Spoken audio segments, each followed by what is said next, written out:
Thanks for joining us. I'm Scott Rogers, the Chamber's Vice President, Governmental Affairs. We have with us today Joshua Miller, who is running for re-election to the Eau Claire City Council. Joshua, thanks for joining us. Well, good to be here, Scott. We want to start out by talking about who you are before we really get to policy and that sort of thing. So what should voters know about Josh Miller? Sure. My name is Joshua Miller. Currently finishing my first term on the Eau Claire City Council. Before that, I served on the Waterways and Parks Commission for 6 years, so I spent about 10 years serving the city of Eau Claire. I've lived in Eau Claire nearly 20 years now. Me and my wife love it here. We have a kid that's at Memorial High School. We love the nature around here, hiking, skiing, going downtown. Made Eau Claire home and really love it here. All right, so you've decided you've been serving on the city council in an at-large position, and now you've decided to run for re-election. So why have you decided to do that?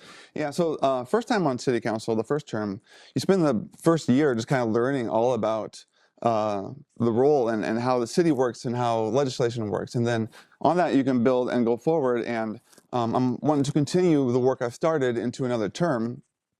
We've done a lot of good things in the past 3 years, I think.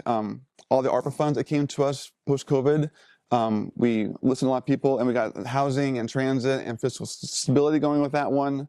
Talking about fiscal stability, we've also gone down to Madison. I've lobbied down there for increased shared revenue to fund our city. Also lobbied to get construction projects here at the UWEC campus. And then other ways I've served beyond the library board, I know people had concerns there, so we got a security person there.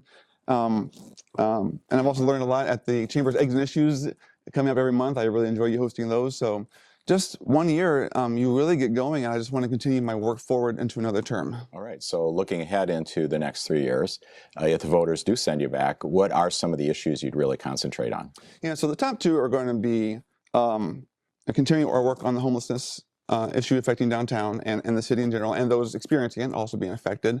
I'm excited that the data resource center that we've been working towards should be coming online this spring. Eau Claire did allocate $500,000 toward that project.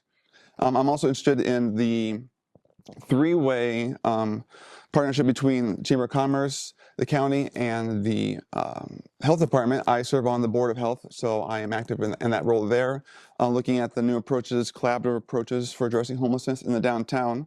Those are the big ones.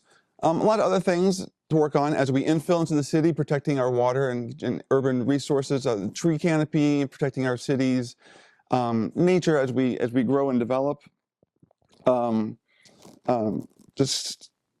I'll leave it there. Those are probably the three main things I'm working on, but also fiscal stability.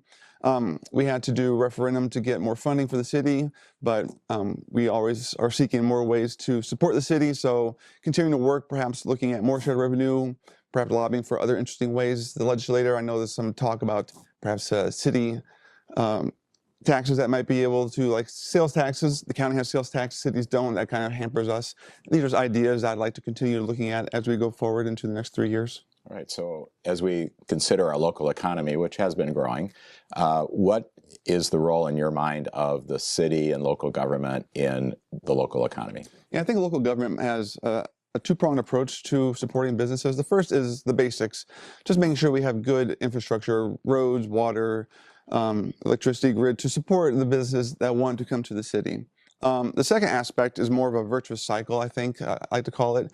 You want to have the city be a place where people want to visit, and the people who visit want to live here. And the people move here, the city grows. And then businesses see a growing population base, and they say, oh, that's a place I can do a business.